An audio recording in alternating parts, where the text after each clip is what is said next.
everybody, and welcome to the fourth anniversary show of Frank About Health.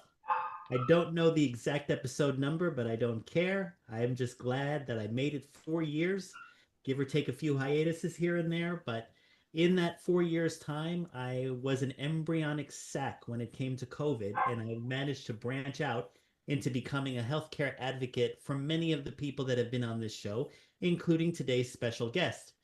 Now, today's special guest came from another special guest who's also with talkradio.nyc, Linda Marsanico. She's also the host of the A Train to Sedona.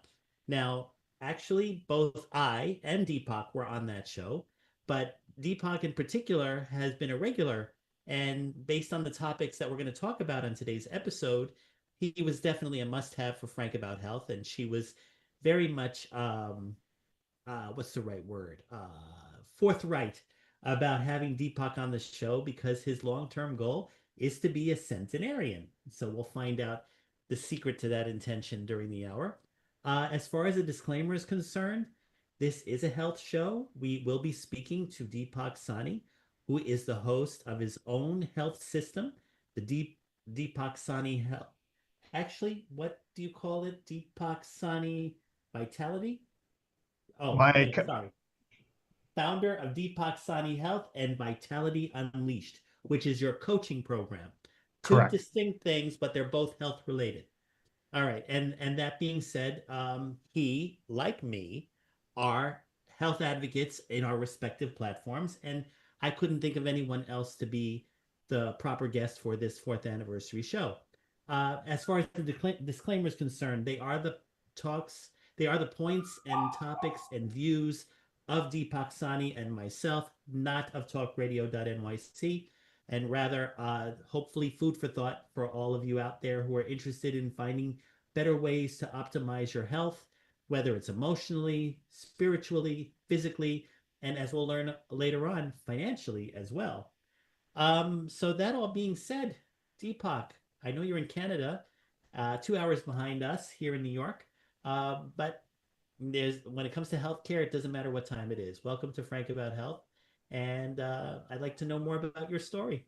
Yeah, thank you, Frank. And first of all, congratulations on a 4-year anniversary, and I'm so honored and privileged that you chose me to celebrate this anniversary with you. So I really appreciate that. So yes, I live here in Canada. I live just in the foothills of the Canadian Rockies. So we finally have spring, and maybe summer is maybe just around the corner finally. So I Yes. appreciate that. So yeah, yeah. So maybe just a little backstory for the audience and those who've listened to me on Linda's show, as you mentioned earlier, maybe have heard this before, but I was always the chubby kid. I was always the sick kid. I was morbidly obese as a teenager. At 18 years old, I was 100 pounds heavier than I am now. I would have chronic sickness, chronic ear infections, bronchitis, etc., from as long as I can remember, right well into adulthood, right until like about 10 years ago. Chronically sick for 3 to 4 weeks at a time, 3 or 4 times a year. That is a big chunk of your year where you're just sick and you can't really do anything. But where it really came to a head for me was in 2014. I hurt my back so bad. I had no flexion. I couldn't bend over at the waist. So I couldn't Mm. run.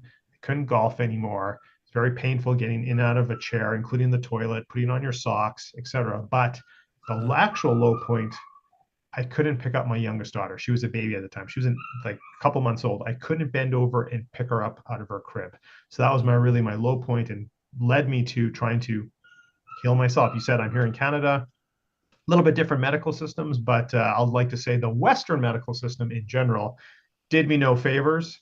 Misdiagnoses, run around through the system, ineffective treatments, etc., until I took matters into my own hands to heal my back primarily. That Yes. was all I wanted to do was be able to pick up my daughter. But in Yes. doing that, made some lifestyle changes, etc. And lo and behold, the last 60 of the 100 pounds I was holding on to just was released in a matter of months. And my autoimmune condition, which was undiagnosed, by the way, they never figured it out, went into remission. And essentially, even with COVID and everything, I really haven't been sick in 10 years. Incredible. Now, would you say from everything that you discovered that your autoimmune condition, your undiagnosed condition, was the reason for your obesity, or is it unrelated? I think the body all it's all interrelated. So I think some of that related to my obesity and the practices and habits that led to my obesity also played a factor in my autoimmunity. So I wasn't eating the right things for me. We'll probably get more into that later. Right.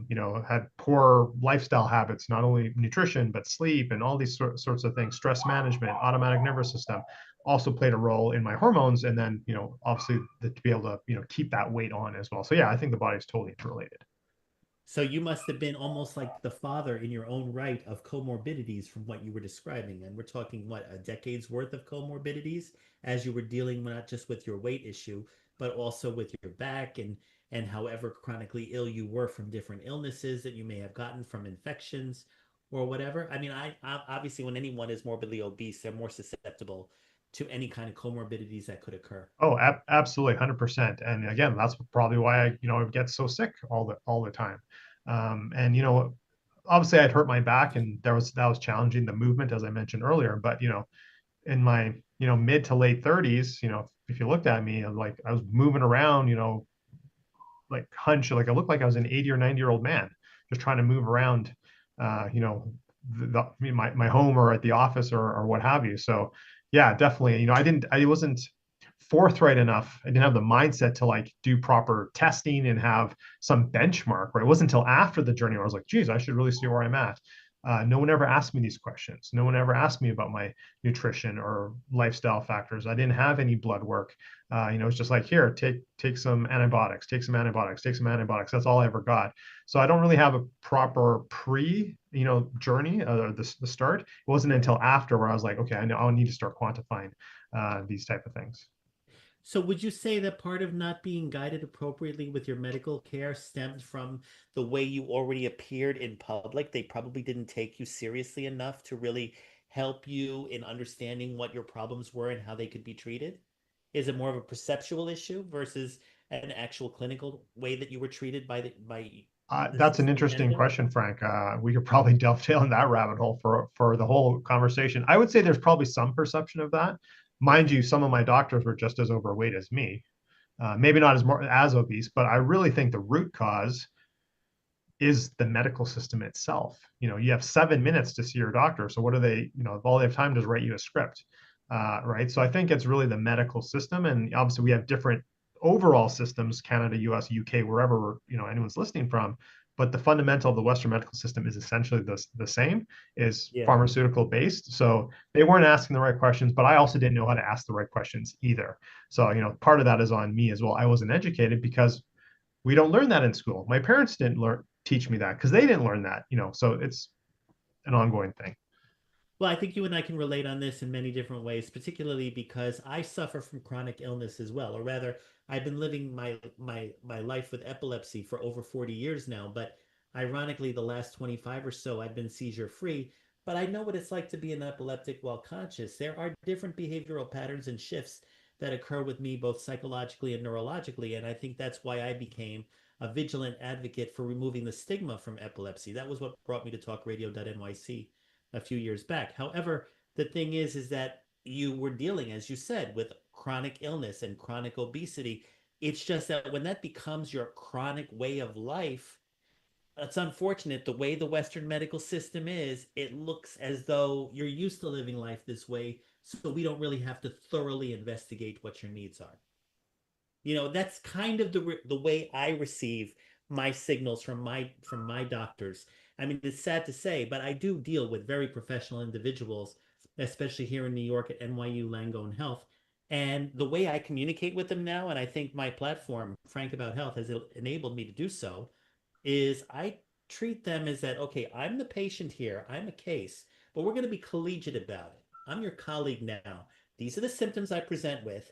These are my ideas of alternatives. What do you think? And let's coordinate this together. And I Yeah, noticed a Frank, shift. could I share a quick story?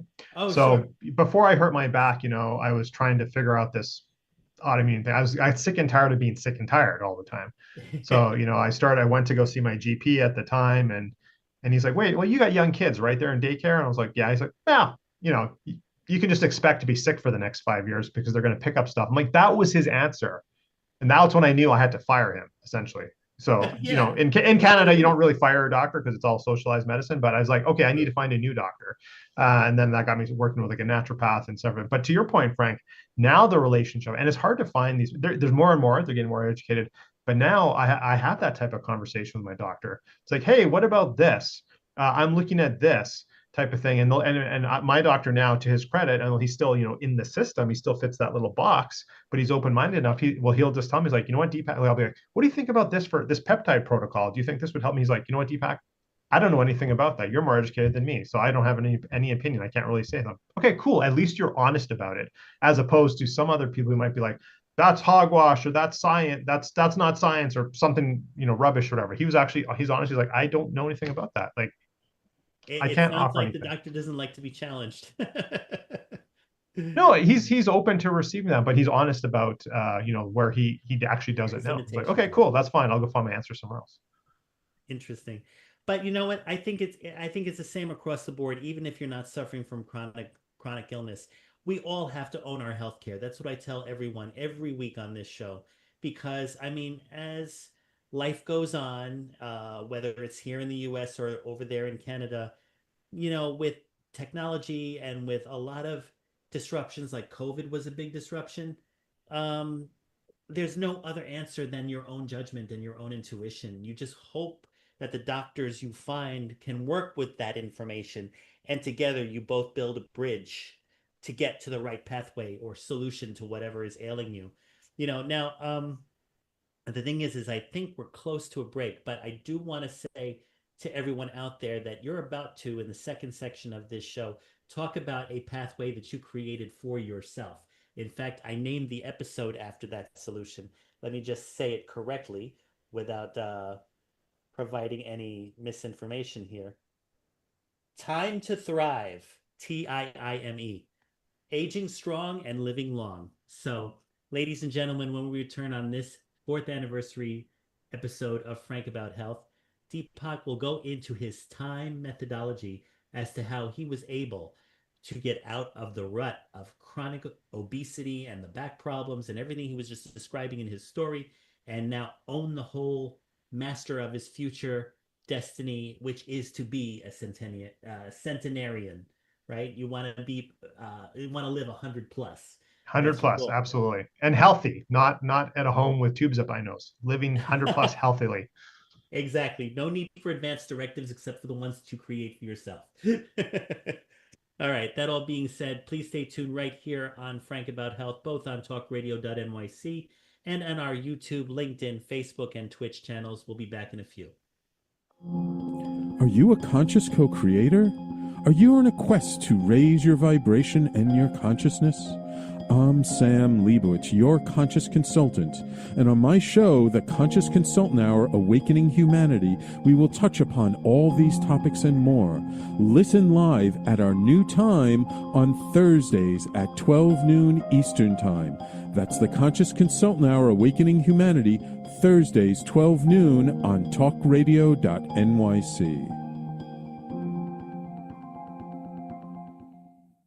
Are you a high-achieving, growth-oriented leader?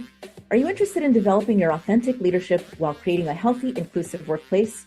Hi, I'm Dr. Mira Brancu, host of The Hard Skills on talkradio.nyc at 5 p.m. Eastern on Tuesdays, where we discuss how leaders develop the hard skills needed to make a greater impact. We interview experts, have live coaching, and tackle these challenges. Listen to The Hard Skills on Tuesday at 5 p.m. Eastern on talkradio.nyc. You're listening to Talk Radio NYC. Uplift, educate, empower.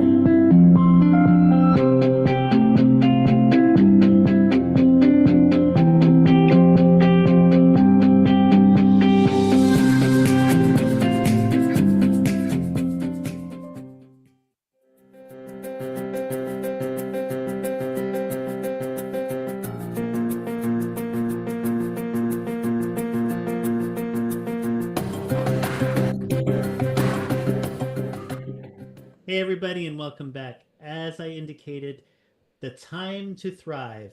Let's go right into it. What does TIME stand for? T-I-I-M-E. Yes, thank you. Yeah, TIIME, time. So there's methodology that how I work with my clients. And it's an overall framework. It doesn't necessarily mean it's follows that exact pattern, because everyone's unique and everyone comes with their own health challenges. But the T is time is for testing. I'm very big about quantification. So all my clients that I work with, we do DNA test, microbiome, metabolites, your blood work that you're familiar with from your doctor, and we test your biological age versus your chronological age. So how old are you at a cellular level? So that's the very first thing we do when I work with a client, after a very robust intake process, of course. The first I of time is what I call inner game. So I'm a master practitioner in timeline therapy, NLP, and hypnosis. So I work with my clients to overcome, negative emotions, limiting beliefs. We might even change habits with hypnosis, whatever, of course, they come with. Everyone's, again, individual. So we do that work in 30 days. And again, we're kind of working with that unconscious mind. I like to say we're cracking open the unconscious mind, and we want to do that work very quickly in 30 days while we're waiting for the test results. Test results come in. I come with the roadmap, the implementation plan. That's the second I in time, is implementation. So again, depending, all the tests will give some recommendations, and sometimes different tests will contradict each other. And they'll say, you should do this, and they'll say, you should do that. And now it's between me and my client to make that educated decision of where do you want to lean, and we're going to run an experiment. And that implementation piece it's a coaching program. It's a year-long coaching program. So you have accountability and again, that actually implementing what is going to work for you to reach your end goal. The M in time is what I like to do, or what I do, I should say, is all my clients. This is an individual coaching program, but once a year, I bring all my clients together. We go to an offsite location somewhere cool in the world, where again, I typically work with entrepreneurs and business executives. These people can't not talk shop sometimes. We actually do a business mastermind. But here's so we go somewhere cool. We have some good food, some entertainment. We do a mastermind so people can grow their own business, or they can bring any issue to it. But here's the twist. Here's the cool thing, is that while we're doing this mastermind, everyone's in the boardroom on the hot seat, bringing a question to the collective wisdom of the group. We're doing a rejuvenation medicine procedure. So it could be an IV of exosomes or stem cells or a peptide protocol or something like that to actually make you younger or heal you at the same time. So that's kind of cool little twist. And then the last E of the time is evaluate. So at the end of 12 to 15 month period, kind of depends how long the testing takes, typically in that frame, is we retest, and we certainly retest your biological age. And if you do the work and you listen to me, your coach, the promise is you'll be at least 10 years biologically younger than when we started. So again, we do that using a very scientific method of testing certain factors in your blood, and you'll be 10 years younger biologically, at least at the end of the program. So that's my methodology. Now, in the implementation, of course, we're touching on not only that inner game and mindset that I mentioned earlier, but nutrition, movement, sleep, your automatic nervous system, environmental factors, risk reward. People undervalue the amount of decisions we make every day in our lives with our health or otherwise, or things that we don't even consider are part of our health journey, but actually do impact it. So the whole gamut, everything from A to Z, I like to say, plus some of those, advanced technologies that could be testing, that could be nutraceuticals, it could be wearables. All of that gets incorporated in the program. What is your take on AI in your methodology? Is there any element of that? That is a great question. I just recently released a podcast episode about, I'm seeing this more and more where people, even friends of mine, who's like, I don't need a coach. I'll just use AI. And blah, blah, blah. Still need a human being in there. Don't get me wrong. There's a human being element, that inner game work. And I know there's lots of companies that are trying to do mindset and psychology type of things in an app. You can't replace, a master practitioner and the experience with doing that unconscious mind work. But here's the thing. Here's what I like to say as well. When I look at let's use blood work, most people are going to be familiar with this, right? I don't look at blood work from the standard of care, the average person. That's based on the average person. Yeah. Look around your neighbors, look in your neighborhood. The average person is sick and unwell. I look at it from an optimized point of view. So as I just had this with a client just last week, their labs, their blood lab, their blood sugar already showed that they were pre-diabetic. So what did their doctor tell them? Well, hey, you're pre-diabetic. We need to really stay on top of this. We need to watch this. You need to eat a little bit better, maybe do some more exercise. That's all they got. I look at those labs. I'm like, no, you're not pre-diabetic. You are already diabetic based on an optimized viewpoint. We really need to hit this. Otherwise, you're looking like a whole host of like negative things down the road, right? Because diabetes is a gateway to a bunch of other things, neurological included, right? So again, I come from a different lens. Now, if AI doesn't have that as its grounding, as its foundation of data, it's not going to give you the right thing. That's just one example. Of course, there's that personalized nature as well, right? So people are trying to do this, and it's evolving for sure, but it's not there for a complete picture of how to approach your health, and that's why you need to work with a professional, myself or a functional medicine doctor or whomever. Yes.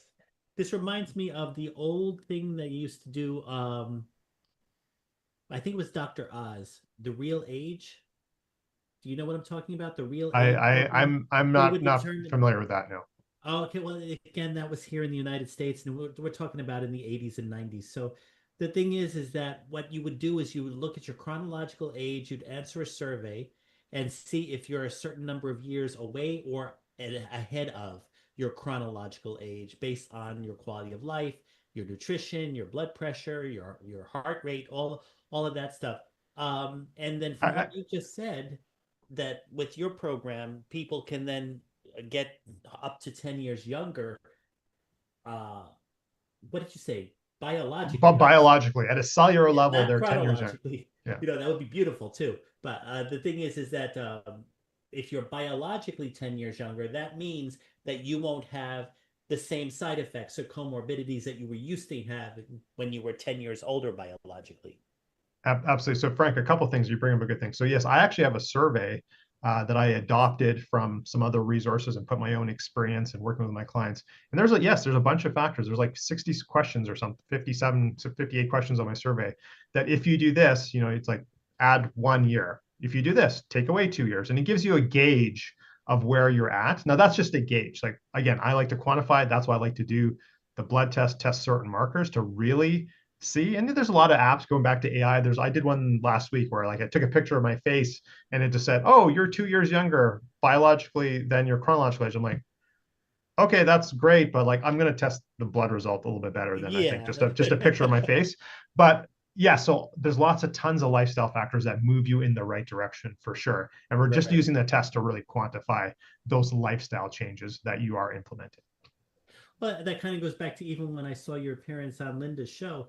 You were talking about how age might be an average of 73 for men or 79 for women, I think what was said.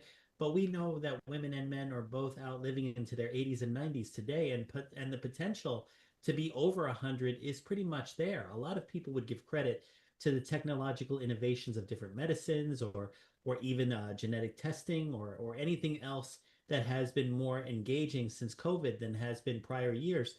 However, what you're saying is something similar in that you're coming up with a proven system that has worked for you and your clients that basically, instead of getting control of the illness, you're getting control of your metabolic system. You're trying to, I almost used the wrong word, so I'm not even going to repeat what I was about to say.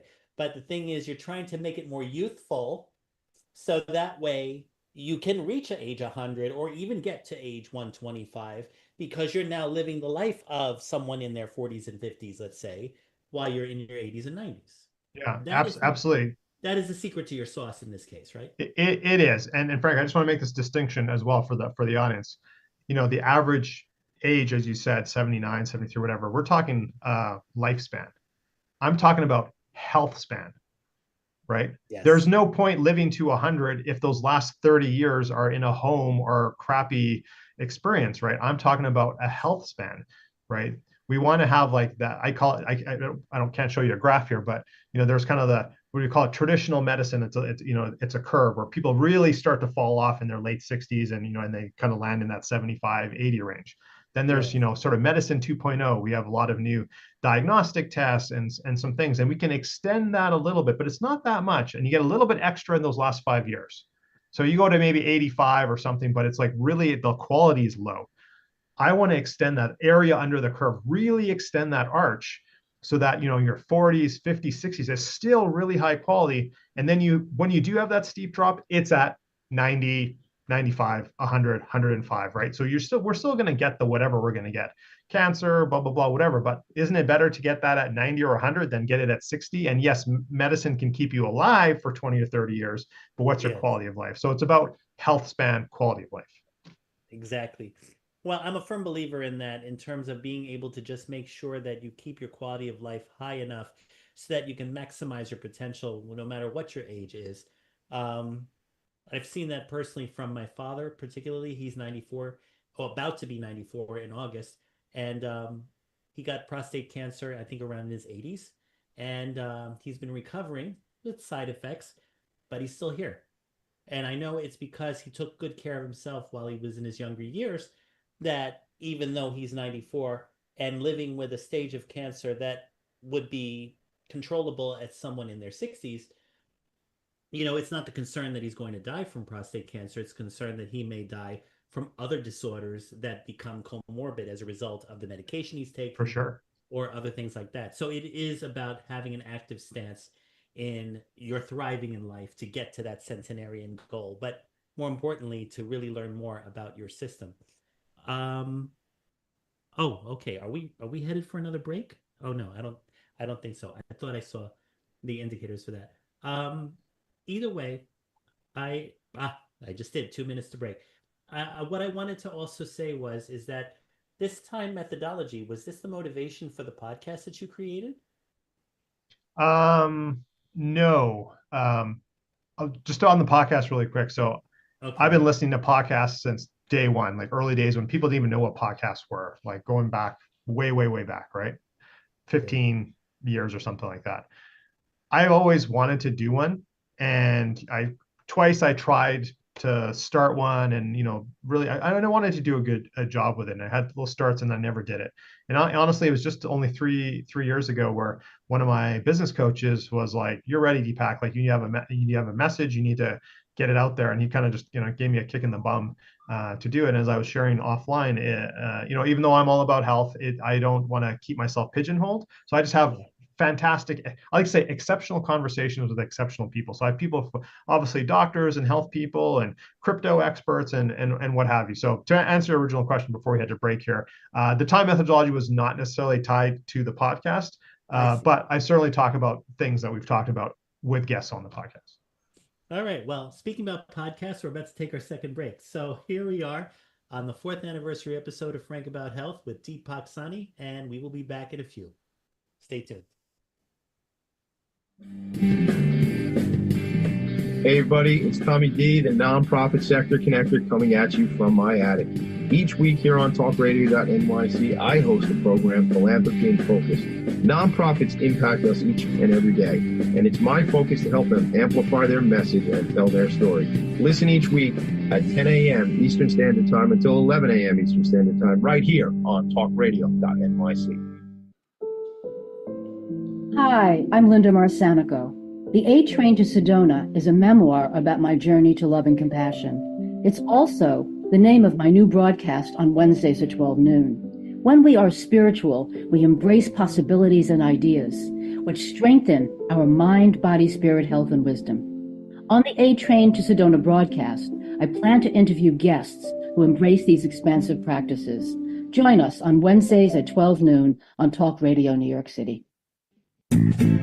You're listening to Talk Radio NYC at www.talkradio.nyc. Now broadcasting 24 hours a day.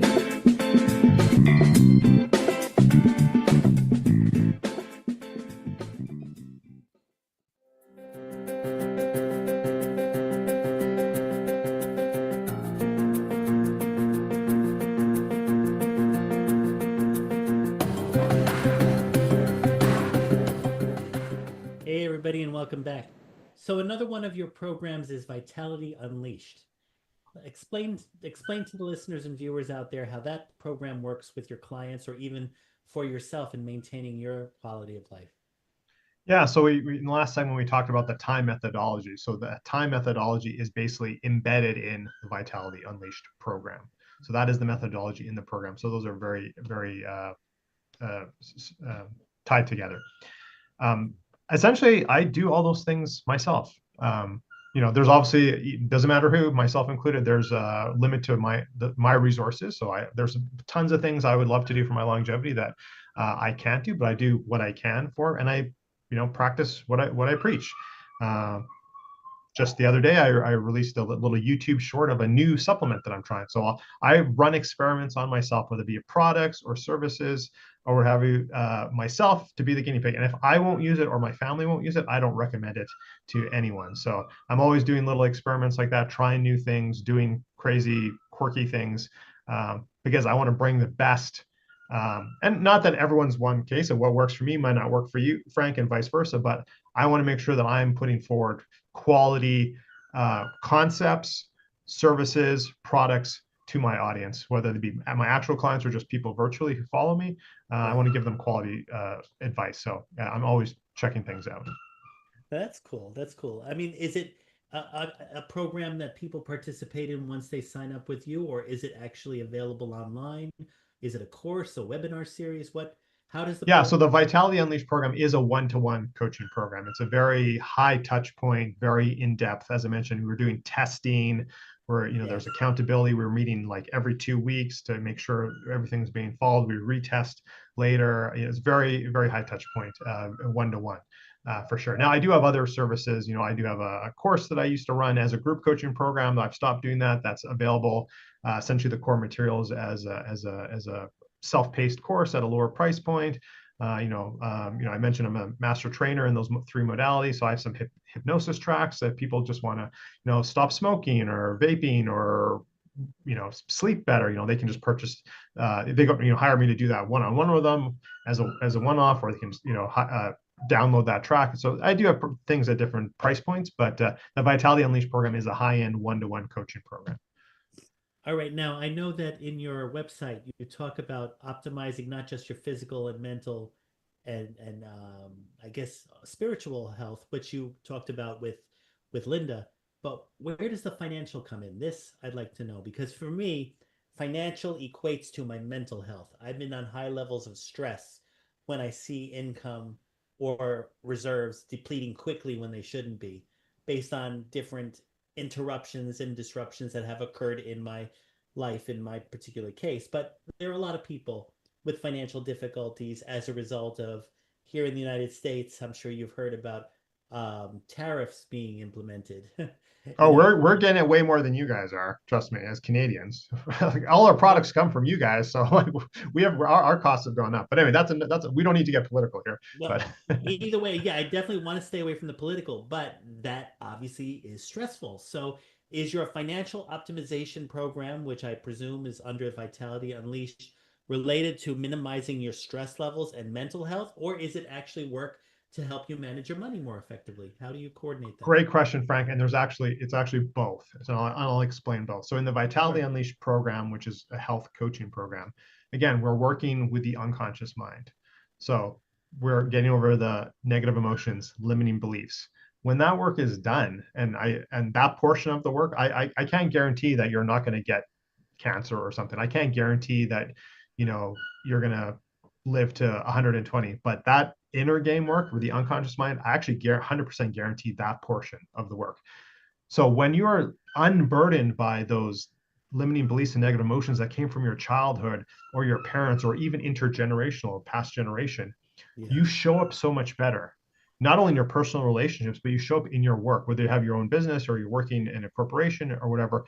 And in conjunction with bringing inflammation down through nutrition or lifestyle factors or environmental factors, you make better decisions. You make faster decisions. I have never worked with a client who actually doesn't see that transition into their workplace. That's not why they came to me for. They came for a health problem, and it translates there as well, because when the vessel that is your body works better, physically and mentally, and there's really no difference. We are one body. Our head is not separated from our body. Right. It translates into better decision making, faster decision making, and works.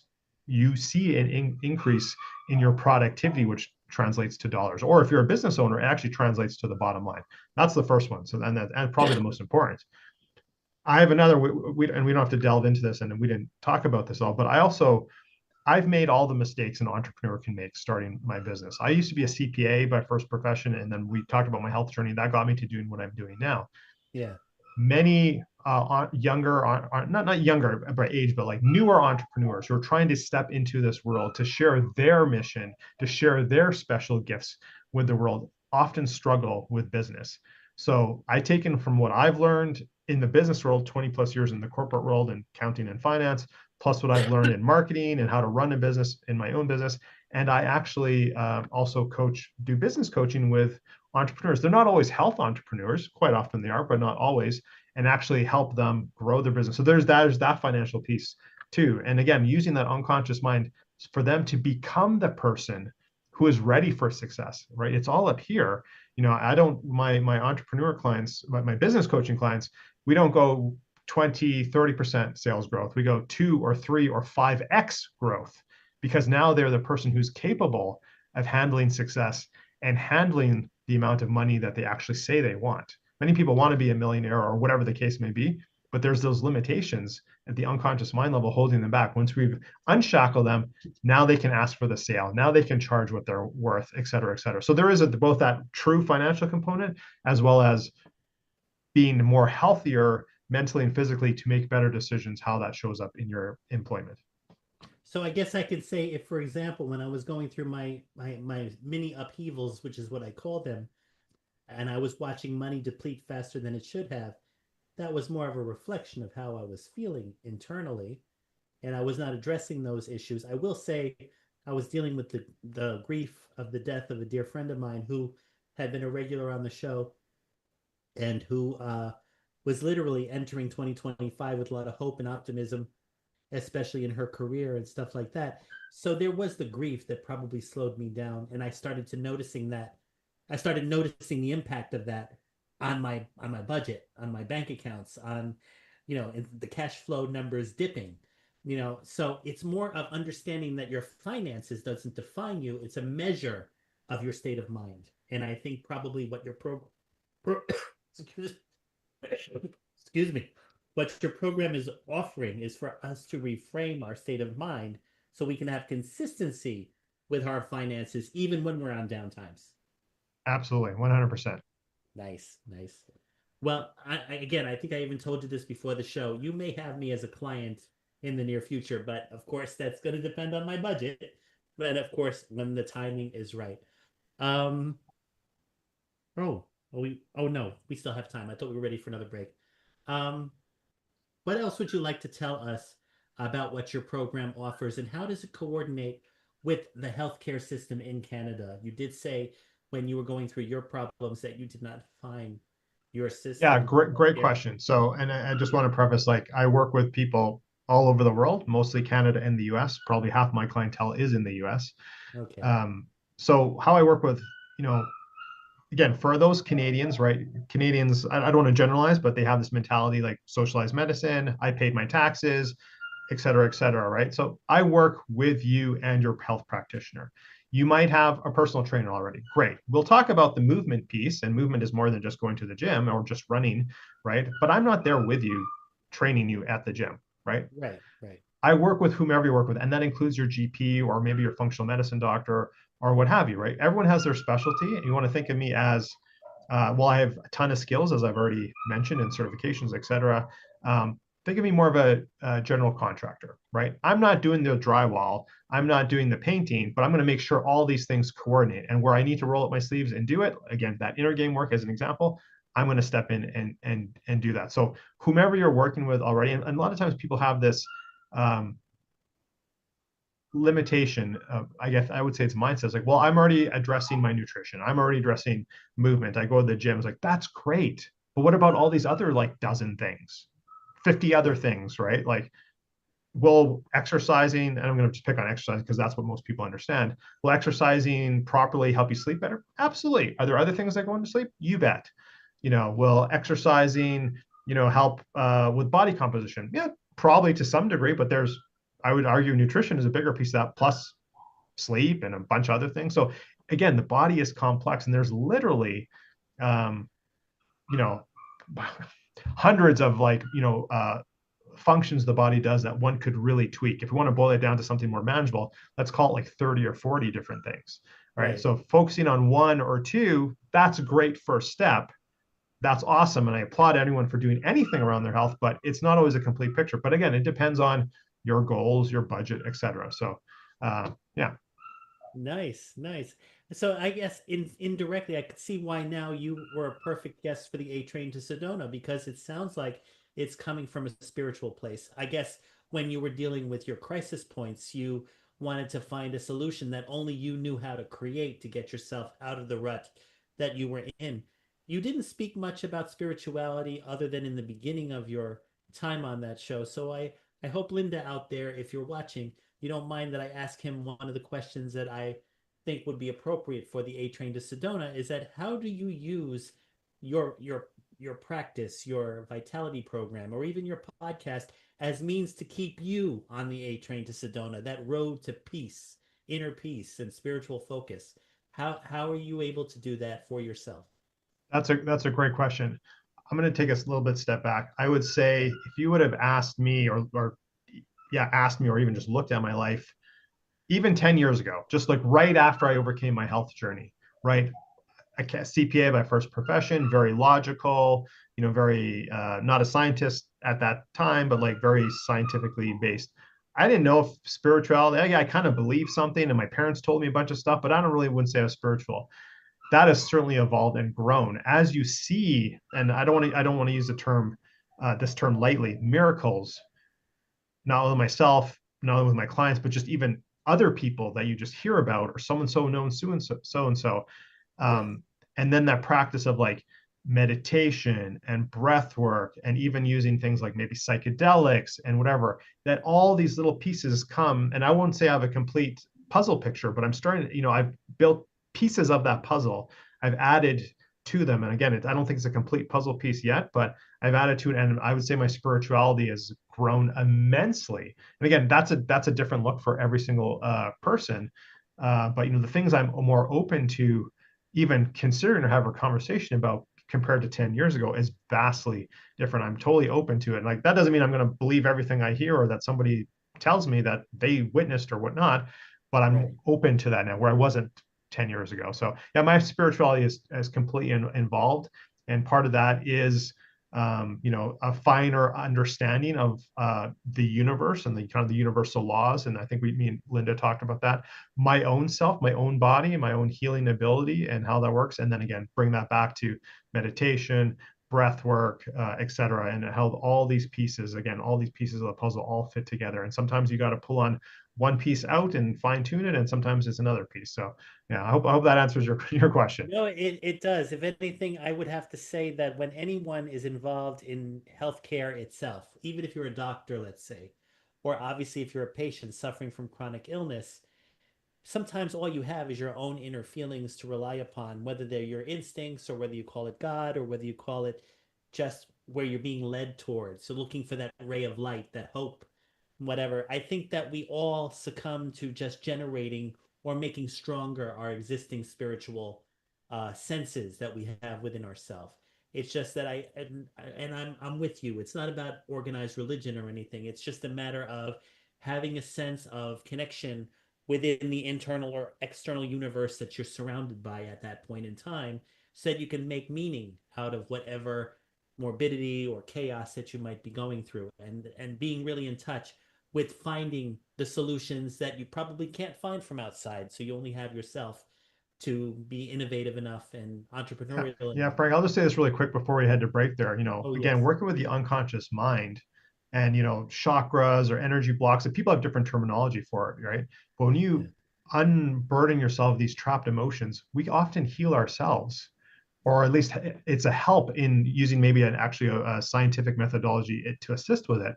And some people call that just the universe or whatever. And I believe me and Linda talked about this. Like energy is not neither created nor destroyed; it's just transferred. So if we release this energy from a blockage of an emotional blockage, now we can put that energy into something else. So I just want to quickly squeeze that in here before we head to break. Well, no, it's a perfect transition because that is exactly how Frank About Health was born, through my epilepsy, and how your programs have been born through your experience with obesity.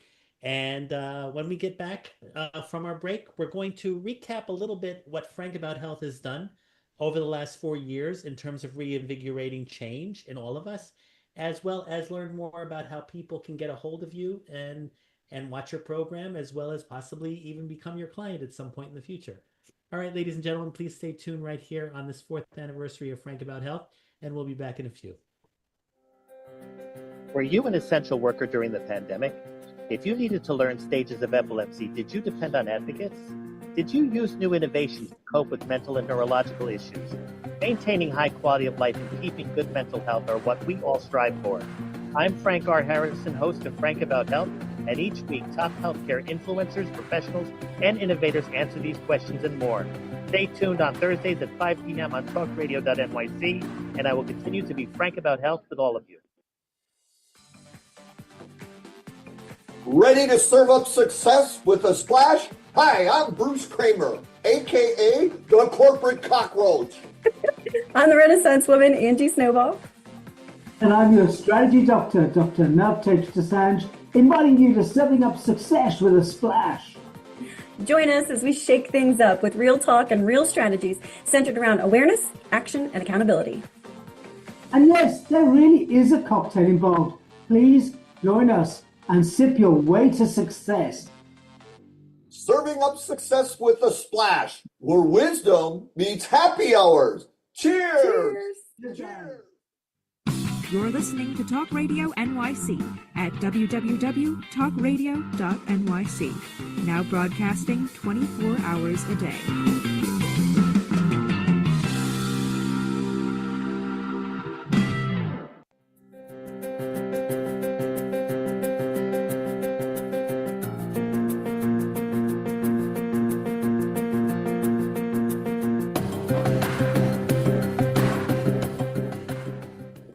Everybody, I am going to wrap up with some talking points from the last 45 minutes that we've had with Deepak. Just some talking points to take away from the show so that you can really learn more about what he offers with the Vitality program, as well as what he offers on his website, which I've been showing during the commercial break.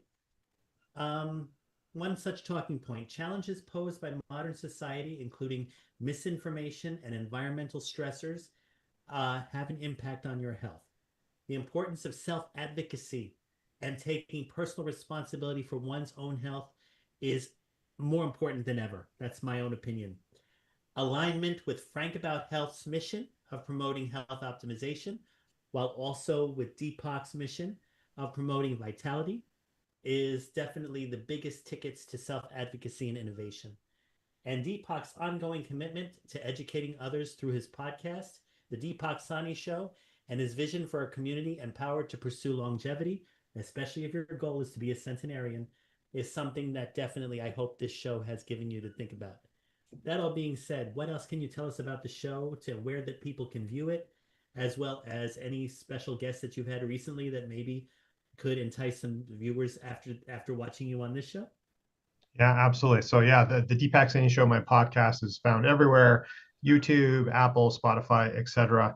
Actually, just based on our conversation today, there's a really interesting guest. It hasn't been released yet. It'll be released early next month, or mid next month. A doctor who is really about ED, erectile dysfunction.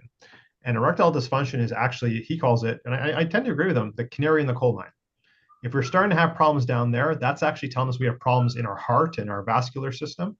And a lot of times, people like your cholesterol and blood pressure and et cetera. But if, you're having trouble talking to men specifically here, right? If you're having trouble down there, it is an early indicator. And he actually developed a device. And I won't get into it because I don't want to give too much away, but he sent me a device and I tested it out, and it tracks nocturnal erection. So it's a very interesting, a little bit maybe cheeky episode. So that's upcoming. So you can definitely subscribe to that. And Frank, can I also offer a gift to all the listeners as well? Absolutely. Yeah, I know I can't remember if we gave the link or not or beforehand, but I have a tracker. It's my 7 steps to build healthy habits. deepaksainehealth.com/freebie. I'm sure you guys will have the link there, but it's a little bit about me, a little bit more about my story, and 7 different habits that one could build or implement for longevity, for long-term health. And then there's a tracker at the back, so you can track it for 30 days. Now, here's the key, everyone. Listen up. Don't try all 7 at once. That is a recipe for disaster. Yes. Pick 1, maybe 2. You can't do more than that. Track it for 30 days. If that resonates with you and you've built a new healthy habit, fantastic. If it doesn't, that's okay too. Go back and try another one. And that's over some period of time, 1, 2, maybe all 7 will resonate with you. And you've built these new healthy habits for your longevity and healthy aging. So that's my free gift to everyone. And then that's also the best way you become part of my ecosystem. When I have like specials going on, all the programs, not only the Vitality Unleashed, but some of the other programs, the online self-directed course, hypnosis, whatever. You just know everything that I'm going on, other podcasts I've been on, when my shows are upcoming. It's just a great way to like join my ecosystem. Awesome. And I know you have blogs up there too. Ladies and gentlemen, you know that I have been building my documentary over the last year and a half, as well as healthymedia.com, which is yet to launch. I've already been trying to plan that to be around the time of my 150th show. No promises, just intentions. That's all I can say for now. But at the same time, I would like to say that those of you who have been watching Frank About Health for the last 4 years can certainly remember the likes of Phyllis Quinlan, can remember Retha Gray, can remember Sam Leibowitz himself, who's been on the show a couple times, obviously Linda Marsanico, obviously you saw Deepak Saini today, we had Ben Lytle, we also had Dr. Marshall Runji for a 4-episode special on the great healthcare disruption. Remember, those particular shows are offering his book on Amazon.com at a discount. For my viewers and listeners out there, probably starting tomorrow, I will have on my own separate playlists on Facebook, LinkedIn, and YouTube those 4 very episodes for you to watch in sequence and continue to seriously buy that book.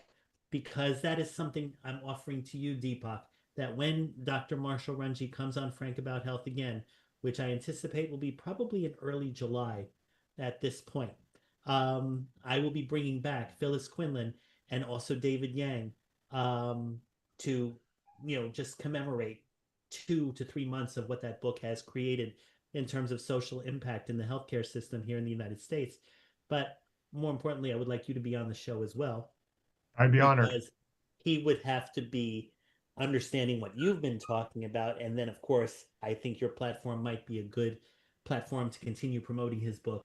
This is something that's going to be out there for the entire year. It came out May 5th, but we're talking about different cycles of healthcare disruption that continues to this day. I mean, every day is another disruption that is going on, whether it's politically motivated or whether it's technologically motivated. But like we've been talking about for the last 45 minutes on this show, or almost an hour actually, is that when there is disruption, whether it's in your own healthcare, the only way you can overcome it is by taking control of your mothership, which is your body. So I think both of you have tried our best to handle that, as well as what Marshall Runji talks about in his book. Ladies and gentlemen, it has been my pleasure to be on talkradio.nyc for 4 years now. I have gone through my trials and tribulations, but I have learned a lot, and I have definitely appreciated all of the talkradio.nyc staff, including Sam Leibowitz, Emily Schulman, Jesse Pethel, as well as all the other engineers in the past. I find this to be not a watershed moment. I just wish that I had accomplished a lot more like I had intended. But you know what? I guess like what I've learned, a new mantra of my own: with chaos comes opportunity.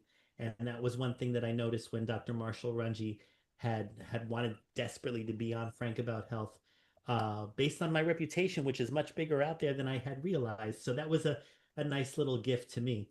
But I will do my best going forward, especially in the next year, to continue to provide high profile, innovative, advocate programs. I think Linda provided me with you today, Deepak, as an anniversary gift because we're podcast partners in disguise. You know, you have yours, I have mine. And I think you're probably, other than the individuals on talkradio.nyc that also have the shows like A Train to Sedona and Dr. Mira Brancu's show, The Hard Skills, where I've actually helped to serve as their pilot prior to their launch. You're actually coming from outside within the system. And I can say Frank About Health is also available on Apple Podcasts, by the way, just so you know.